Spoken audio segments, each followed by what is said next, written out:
وَاضْرِبْ لَهُم مَّثَلَ الرَّجُلَيْنِ جَعَلْنَا لِأَحَدِهِمَا جَنَّتَيْنِ مِنْ أَعْنَابٍ وَحَفَفْنَاهُمَا بِنَخْلٍ وَجَعَلْنَا بَيْنَهُمَا زَرْعًا۔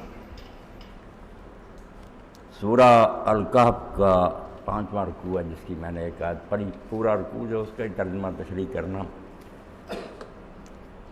جب آدمی اس دنیا میں ہوش سنبھالتا ہے، صاحب شعور ہوتا ہے، تو اسے ایک عجیب صورتحال سے واسطہ پڑتا ہے، سامنے ایک عجیب منظر آتا ہے کہ کچھ لوگ ہیں جو بدکار ہیں، ظالم ہیں، خلق خدا کے ساتھ بھی ظلم کرتے ہیں، مشرک ہیں یا غیر بے دین ہیں، اللہ کو بھی نہیں مانتے، مگر وہ خوشحال ہیں، دنیا کا ہر قسم کا عیش انہیں میسر ہے، اعلیٰ قسم کے مکانات ہیں، گاڑیاں ہیں، بنگلے ہیں، کوٹھیاں ہیں۔ اور دوسری طرف ایسے لوگ نظر آتے ہیں جو خدا ترس ہیں، خلق خدا سے بھی اچھا سلوک کرنے والے ہیں، مگر وہ تنگ حال ہیں، غریب ہیں، مسکین ہیں، ان کی حالت بہت خراب ہے۔ تو اس منظر سے دو قسم کے لوگ دو الگ الگ نتیجے نکالتے ہیں۔ جو متکبر اور مغرور لوگ ہیں، دولت کے نشہ میں مست ہوتے ہیں، وہ تو یہ نتیجہ نکالتے ہیں کہ ہمارا جو فکر و عمل ہے یہ درست ہے، ہمارا جو عقیدہ ہے، جو ہم کام کر رہے ہیں ٹھیک ہے۔ اگر اللہ کو یہ باتیں ناپسند ہوتی ہیں، ہمارا شرابیں پینا، زنا کرنا اور یہ عیاشیاں کرنا، تو ہمیں اتنا کیوں دیتا ہو؟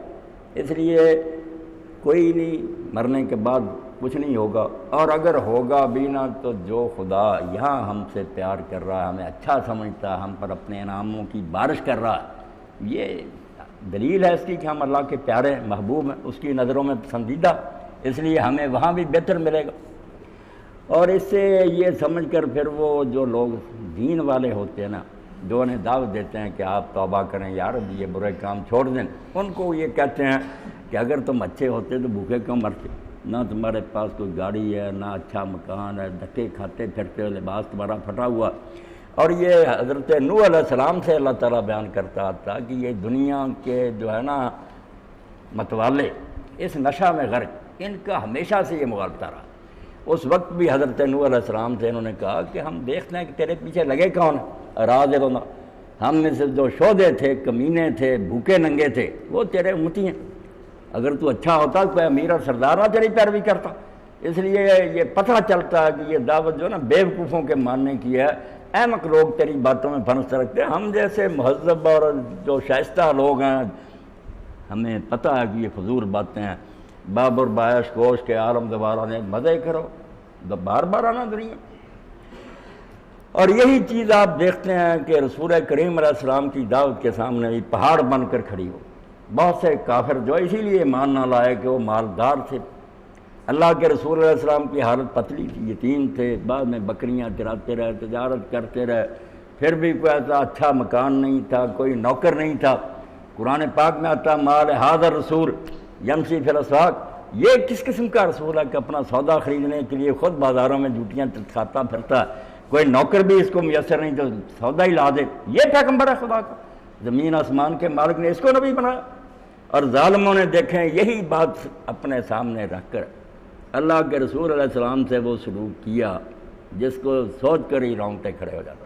آپ مکہ سے تنگ آ کر کہ میرے دونوں حامی اور پشت پناہ جو تھے، 3 دن کے فرق سے ابو طالب فوت ہو گئے، خدیجہ فوت ہو گئی، باہر وہ آپ کی مدد کرتے تھے، گھر میں خدیجہ سہارا دیتی، نہیں رہے، عام الحزن، غموں کا سال آ گیا۔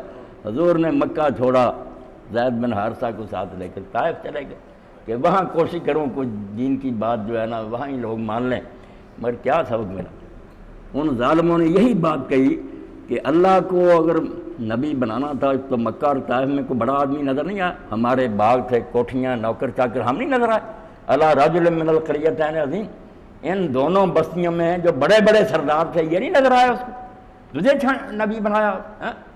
اور ایک ظالم نے یہاں تک کہا کہ اگر اللہ تعالیٰ کی مت ایسی ماری گئی ہے، وہ اتنا بیوقوف ہو گیا کہ ایسے سرداروں کو چھوڑ کر تجھے نبی بناتا ہے تو وہ اپنے کعبے کا غلاف جو ہے نا اس کو ٹکڑے ٹکڑے کراتا ہے، ہم اس کے کعبے کا غلاف جو ہے نا ٹکڑے ٹکڑے کر دیں گے کہ ایسا بیوقوف تھا، نعوذ باللہ۔ اور ظلم کے لیے لڑکوں کو کھڑا کر دیا، پتھروں سے جھولیاں بھر لیں۔ اللہ کے رسول علیہ السلام سے جو سلوک ہوا وہ نعیم صدیقی صاحب رحمۃ اللہ علیہ فرماتے ہیں طائف میں سروے ناز، طائف میں سرو ناز رواں ہے وہ دیکھیے، پتھر وہ کھاتا جوہر اٹھاتا ہوا جائے۔ اتنی بارش ہوئی، بے ہوش ہو کر گر جاتے، پھر کھڑے کرتے حضرت صاحب، پھر ایسے ہی ہوتا، بڑی مشکل سے اٹھا کر مکے کے طائف سے باہر ایک باغ میں جا کر ٹایا۔